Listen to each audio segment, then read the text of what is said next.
I woke up that morning with a strange feeling in my stomach. It was as if a storm was brewing just beneath the surface of my seemingly perfect life. The sun streamed through the curtains, illuminating the room in a warm glow, yet something felt wrong. Was it just me, or was there a tension in the air? I shook my head, trying to dismiss the feeling. I had a good job, a loving husband, and a cozy home. What could possibly be out of place? As I went through my morning routine, I tried to push the unease away. Maybe I just need coffee, I thought. I poured myself a cup, letting the rich aroma fill the kitchen. But as I reached for my phone to check messages, my heart raced. I had seen something on Ethan's phone the night before, something that gnawed at the back of my mind. I had brushed it off, convinced it was nothing. But was it nothing? My hands trembled slightly as I opened his texts. My breath hitched in my throat when I saw her name. Sophia. The messages were flirtatious, filled with laughter and inside jokes. It felt like a punch in the gut. My heart sank, and the world around me blurred. The perfect image of my life shattered in an instant, leaving only jagged pieces of betrayal. "Why?" I whispered to myself, my voice trembling as I read on. How could he do this to me? I felt tears welling up in my eyes, but I blinked them away. I couldn't let despair consume me. I had to take control. I took a deep breath, anger bubbling up inside me. This wasn't the end. I wasn't going to be a victim. I was going to confront this head on. My mind raced with thoughts of what I could do. I felt a fire ignite within me, and for the first time in hours, I felt alive. The pain of betrayal became my fuel. I needed to confront Sophia. I had to know how deep this went. "Ethan, you have no idea what you've started," I muttered under my breath, a determined glint in my eye. I decided to arrange a meeting with Sophia.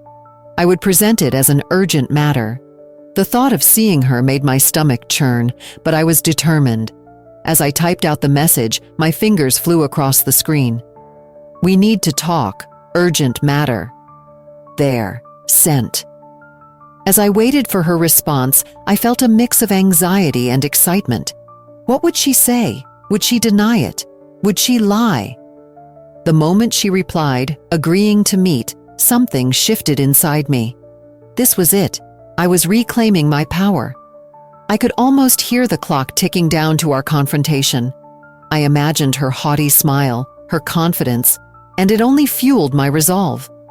I arrived at the cafe a bit early, pacing as I waited for her. My heart raced as I contemplated what I would say. I had to be strong. I couldn't let her see how much this hurt me. When Sophia walked in, I almost didn't recognize her. She exuded confidence, wearing a tight dress that showcased her figure. She approached me with an arrogant smile, and I felt a surge of determination wash over me. "Juliet," she said, her tone dripping with false sweetness. "What's this urgent matter you wanted to discuss?" I took a deep breath, feeling the weight of the moment. "Do you know Ethan is married?" I asked, my voice steady. Her smile faltered for just a moment, and I caught a glimpse of uncertainty in her eyes. "What do you mean?" The psychological battle had begun, and I felt a sense of empowerment growing within me. This conversation was not just about Ethan, it was about me taking back my life. I would not be defined by his choices or by her arrogance. I was stronger than I had ever realized. As we sat across from each other, I knew this was just the beginning. The pain of betrayal was still fresh, but it was transforming into something greater, an awakening. I was ready to confront my past and reclaim my future. I stood in front of the mirror, my heart racing. Today was the day I would confront Sophia. I had arranged to meet her under the pretense of discussing an urgent matter. I practiced my words in my mind, trying to calm the storm of emotions swirling inside me. I wanted to appear composed, strong, but deep down, I felt a mix of anxiety and determination. As I arrived at the cafe, I spotted Sophia sitting at a corner table. She was dressed elegantly, sipping her coffee with a casual confidence that made my blood boil. I took a deep breath and approached her, forcing a smile that I hoped looked genuine. "Thank you for meeting me, Sophia," I said, trying to sound casual. "Of course, Juliet. What did you want to talk about?" she replied, her tone almost dismissive. I didn't waste any time. "I want to know if you are aware that Ethan is married." Sophia raised an eyebrow, a smirk playing on her lips. "Is that really what this is about? You think I care about your marriage?" Her arrogance struck me like a slap in the face. I could feel the fire building inside me, pushing me to stand my ground. "Well, it seems you should care, considering you've been texting him." She leaned back in her chair, unfazed. "Ethan is a grown man. He makes his own choices. If he chooses to talk to me, that's on him." I clenched my fists, fighting the urge to shout. "But he's not just any man, he's my husband. Do you really think this is okay?" Her laughter rang out, cold and mocking. "Honestly, Juliet, you should have seen this coming. If he wasn't happy with you, it was only a matter of time before he looked elsewhere." Her words cut deeper than any knife. I took a moment to collect myself, feeling the weight of her judgment. But instead of crumbling, I felt a shift inside me. I realized this wasn't just about Ethan or Sophia. It was about me reclaiming my power. "Maybe you're right," I said, my voice steady. "But just so you know, I will not let you or him take away my worth. I am done being the victim here." Sophia's expression changed slightly, surprise flickering in her eyes. "Victim? Oh, please, save your self-righteous speech. You think you can scare me?" "No, I'm not trying to scare you," I replied, my conviction growing. "I'm here to tell you that this ends now. You can have your fun, but I will not allow you to destroy my life. I deserve better." For the first time, I saw a crack in her confidence. "You're being dramatic," she said, though her voice lacked its earlier bravado. "Dramatic? No, I'm being realistic," I shot back. "You think you can just waltz in and take what's mine? I won't stand for it. You may have Ethan's attention for now, but I will not let you have my peace." The tension hung thick between us, a silent battle of wills. In that moment, I felt a surge of strength. I was no longer the passive woman who let others dictate her worth. I was taking control of my story. Sophia shifted uncomfortably in her seat, and I took a step closer. "You need to understand something. I am not going to fight you. I don't need to. I will focus on myself, and you will fade into the background. Ethan may make his choices, but I will not let his mistakes define me." She opened her mouth to respond, but I held up a hand. "This conversation is over. I hope you think long and hard about your choices. You may win battles, but I'm winning the war." With that, I turned and walked away, feeling lighter with each step. I had confronted my fears, faced the woman who threatened my happiness, and emerged stronger. The betrayal was no longer a wound. It was the spark that ignited my transformation. As I stepped outside, the sun shone brightly, filling me with hope. I knew the road ahead would be tough, but I was ready to reclaim my life. This was just the beginning. As the sun rose each morning, I found myself staring out of my bedroom window, watching the world move on while I battled my own storm inside. I had once lived a life filled with laughter and love, but now it felt like I was waking up in a nightmare. Yet, instead of letting despair pull me down, I decided to fight back. I needed to reclaim my life. I threw myself into my work. The office became my sanctuary, a place where I could focus on tasks that mattered. My colleagues noticed the change in me. "You seem different lately, Juliet. More alive," one of them said during a coffee break. I smiled, a genuine smile that surprised even me. "I guess I'm just finding my rhythm again," I replied, feeling a spark of the old me returning. While I was busy at work, I also revisited hobbies I had set aside. I picked up my paintbrushes and started to create again. Each stroke on the canvas felt like therapy. I painted colors that represented my emotions, deep reds for anger, bright yellows for hope, and calming blues for peace. One evening, as I mixed paint on my palette, I whispered to myself, "This is empowering." It felt good to take control of my life, one brushstroke at a time. But as I focused on my own journey, Ethan tried to slip back into my life. He called me, sent texts, and even showed up at my favorite cafe. I could feel his presence, like a shadow, lurking around me. "Juliet, can we talk?" he asked one afternoon, his voice dripping with false concern. I looked him straight in the eye, no longer the woman who would crumble at his words. "Talk? About what, Ethan? How you broke my trust? How you shattered our life together?" My voice was steady, but inside, I felt a mix of emotions. "Please, I just want a chance to explain," he said, desperation creeping into his tone. I shook my head. "You had your chance. I don't need your explanations. I need to focus on myself now." I saw the hurt in his eyes, but I felt no sympathy. This was my time to shine, not to wallow in his guilt. Every day I celebrated small victories. I reconnected with friends I had neglected, and they welcomed me back with open arms. "We missed you, Juliet. Let's go out this weekend," my friend Sarah said excitedly. I felt a warmth fill my heart. I didn't just have my work back, I had my friendships too. One evening, after a particularly successful week at work, I decided to treat myself. I went out to a small restaurant I adored. As I sat alone, sipping my wine and enjoying a delicious meal, I realized how far I had come. I was no longer the weak woman who allowed betrayal to define her.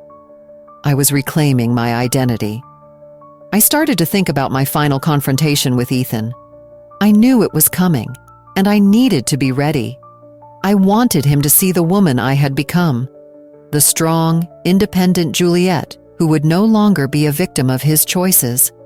It was time to show him that I had moved on, and I wouldn't let him back into my life so easily. "Juliet, you're stronger than you know," I reminded myself. I could feel the fire inside me growing. Each day brought new strength, and I was ready to face Ethan on my own terms.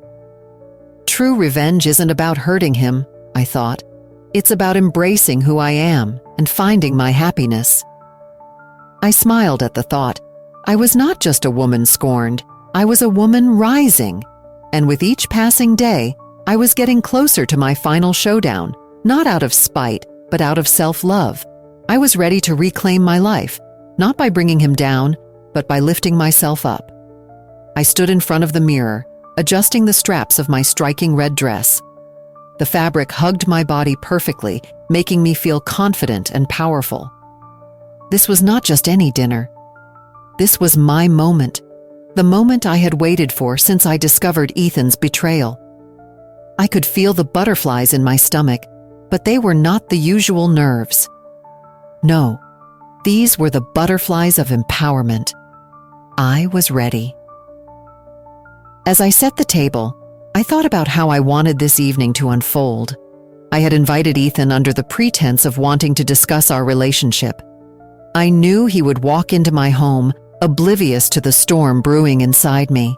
I wanted to confront him, to lay bare the truth of his actions, and to show him that I was not the weak woman he thought I was. When the doorbell rang, my heart raced. I took a deep breath, smoothed my dress once more, and opened the door. Ethan stood there, looking handsome as ever, his smile bright and carefree. "Juliet, you look amazing," he said, stepping inside. "Thank you," I replied, forcing a smile. "You're not looking too bad yourself." We sat down to dinner, and I poured us both a glass of wine. As we clinked our glasses, I could see him relax, unaware of the tension simmering beneath the surface. The food was delicious, but I could barely taste it. My mind was focused on what I needed to say. After a few moments of small talk, I decided it was time to get to the point. "Ethan," I began, my voice steady, "we need to talk about Sophia." His face changed in an instant. The casual smile faded, replaced by a look of confusion. "Sophia, what do you mean?" "Don't play dumb with me," I said, leaning forward. "I saw your messages. You thought I wouldn't find out." He opened his mouth to respond, but quickly closed it. I could see the embarrassment creeping into his cheeks. "Juliet, Save it," I interrupted. "You hurt me. You betrayed our marriage. And for what? A fling with someone who clearly does not respect our relationship?" He shifted in his seat, looking down at his plate. "I'm sorry," he muttered. "I didn't mean for it to happen." "Didn't mean for it to happen?" I echoed, my voice rising. "You made a choice, Ethan. You chose to betray me. Don't you dare try to minimize it. You need to own your actions." He looked up at me, and for the first time, I saw regret in his eyes. "I know I messed up. I'm so sorry, Juliet. I never wanted to hurt you." "I don't want your apologies," I said firmly. "What I want is for you to understand how your actions have affected me. I want you to see that I am not the same woman you left behind. I've found my strength, and I refuse to let you walk all over me anymore." Ethan's shoulders slumped, and for a moment, I felt a flicker of sympathy. But then I remembered the pain he had caused me, and the sympathy faded. "You have no idea how much I regret it," he said softly. "Regret doesn't change what you did," I replied, "and I won't allow your guilt to dictate how I feel. I am taking back my power." The silence hung heavy between us. I could see the realization dawning on him. I had transformed from the woman he thought he could manipulate into someone who would no longer accept betrayal. "What do you want from me?" he finally asked, his voice almost a whisper. "I want you to understand that I deserve better," I said, my heart pounding. "I deserve respect, love, and honesty. And you can't give me that anymore." Ethan nodded slowly, his expression one of defeat. "I see that now." As the dinner progressed, I realized I had not just confronted him, I had confronted myself. I had faced my fears and emerged stronger. By the end of our meal, the air was different. I had taken control, and it felt liberating. As he stood to leave, I felt a sense of closure wash over me. "Goodbye, Ethan," I said, my voice steady. "Goodbye, Juliet," he replied, his eyes sad but understanding. I closed the door behind him, and as I leaned against it, I felt a wave of relief. I had faced my past and reclaimed my future. The journey was far from over, but tonight I had taken a significant step forward. As I sat on the edge of my bed, the soft morning light filtering through the curtains, I couldn't help but reflect on everything that had happened. My heart raced, not from anxiety, but from a sense of awakening. The emotional turmoil I had endured felt overwhelming at times, yet it also brought a clarity I never thought I would find. I took a deep breath, letting the air fill my lungs, and allowed myself to think. "Juliet, you are stronger than you think," I whispered to myself. It was a mantra I had repeated so many times, but today it rang true. The pain of Ethan's betrayal was still fresh, but it no longer had a hold on me. Instead of feeling like a victim, I felt like a survivor. I had faced the storm, and I was still standing. Images of my confrontation with Ethan flooded my mind.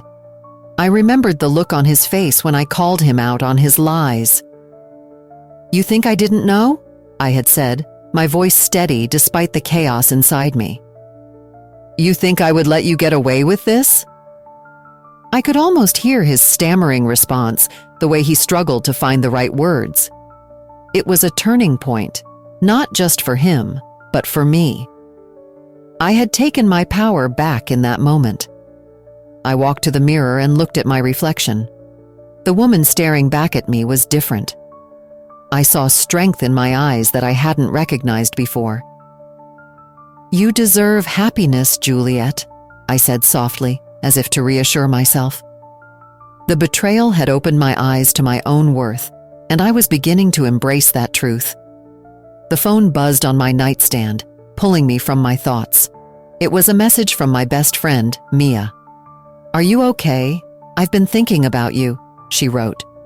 I smiled, grateful for her unwavering support. I quickly typed a response. "I'm getting there, just reflecting on everything." A few seconds later, my phone pinged again. "Let's go out tonight. You need to celebrate your strength," Mia suggested. I hesitated for a moment. It was tempting, but I wanted to honor this feeling of empowerment. "How about a quiet night in?" I replied. "I need to focus on me for a bit." As the day went on, I continued to reflect on my journey. The pain of betrayal had been a heavy burden, but it had also pushed me to see the world differently. I realized that I was not defined by Ethan's choices or the hurt he caused me. I was defined by how I chose to respond. Later that evening, I found myself at my favorite cafe, a cozy little place filled with the aroma of freshly brewed coffee. I ordered a cup and settled into a corner, my notebook open in front of me. Writing had always been my escape, and tonight it felt more important than ever. I jotted down my thoughts. I am not a victim. I am a warrior. I will not let this define me. Each word felt like a release. With every stroke of the pen, I felt lighter. I could almost hear Ethan's voice in my head, filled with regret, but it no longer held any power over me. Suddenly, the cafe door swung open, and in walked Mia. She spotted me and waved, her smile brightening the room. "Hey, gorgeous! I'm so glad to see you!" she exclaimed as she joined me at the table.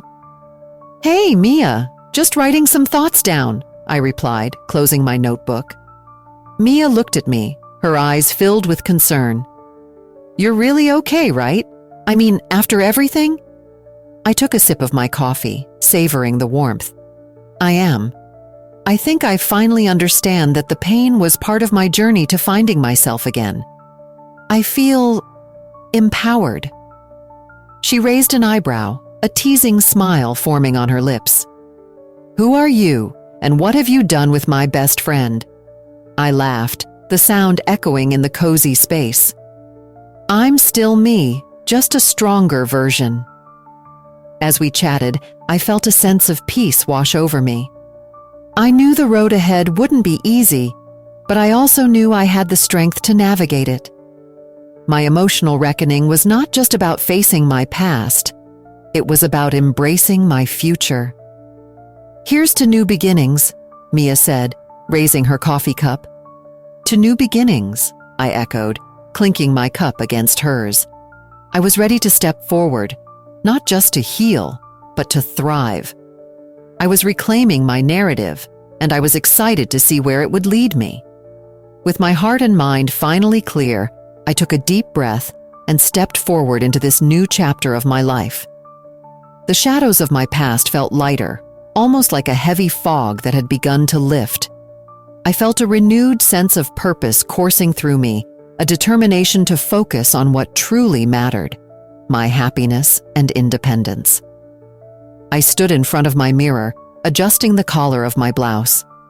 The reflection staring back at me was not the broken woman from before. I had changed.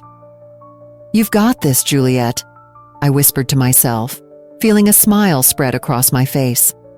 I had spent too long letting someone else's choices define my worth. It was time to reclaim my narrative.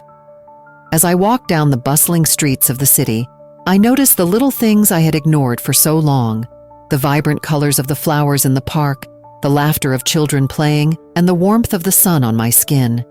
Each moment felt like a gift, a reminder that life was still beautiful. I made my way to the coffee shop where I used to spend hours reading and dreaming.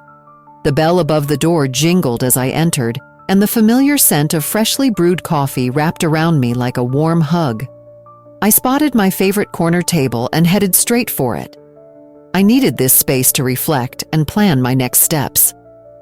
As I sat down, the barista, a young woman with bright pink hair, approached me with a smile. "Hey, Juliet, it's been a while. The usual?" she asked, her eyes sparkling with warmth. "Yes, please. Extra whipped cream today, I replied, feeling a rush of happiness at being recognized. While I waited for my coffee, I pulled out my notebook, a collection of thoughts and ideas that I had started after my confrontation with Ethan. It felt good to write again. The pages were filled with dreams I had set aside, passions I wanted to explore, and goals I wanted to achieve. When the barista brought my drink, she leaned in slightly, her voice low. "You seem different today. Happier, maybe?" I chuckled softly, nodding. "I am. I finally decided to take charge of my life." "That's awesome! You deserve it," she said, her smile infectious. I felt a surge of gratitude for the small, kind moments that made life sweet. I spent the next few hours mapping out my goals. I wanted to travel, learn new skills, and even take up painting again. The thought of exploring all these possibilities filled me with excitement. I was ready to embrace the world, not as a victim of betrayal, but as a woman who had risen from the ashes. Later that evening, I met up with my friend Mia at a local restaurant. As soon as I sat down, she looked at me with a mix of curiosity and concern. "You seem so different, Juliet. What's going on with you?" I took a sip of my water, feeling a sense of pride bubbling up inside me. I've been doing a lot of thinking. I realized that I can't let Ethan's choices define who I am. I'm ready to create my own story. Mia's eyes widened, and a big smile spread across her face. "That's amazing. I always knew you had it in you. What's next for you?" "I'm not sure yet, but I want to travel and explore. I need to find myself again, and I want to do it on my own terms," I said, my voice steady. "Count me in for that adventure," Mia exclaimed, clapping her hands. As we chatted and laughed, I felt a sense of liberation. I was no longer tied down by the pain of betrayal. I was standing tall, ready to face the future as a queen on my own chessboard. In my quiet moments of reflection, I recognized that the ultimate victory was not about revenge. It was about reclaiming my narrative and finding peace within myself. I had learned to dance in the rain, to embrace the storm, and to rise above it all. I left the restaurant that night with a lightness in my heart. The journey ahead would be filled with challenges, but I was ready. I had outmaneuvered the pain of betrayal, and now I was ready to embrace the beautiful, unpredictable road that lay ahead. Share this story if you believe that self-discovery can lead to a brighter future.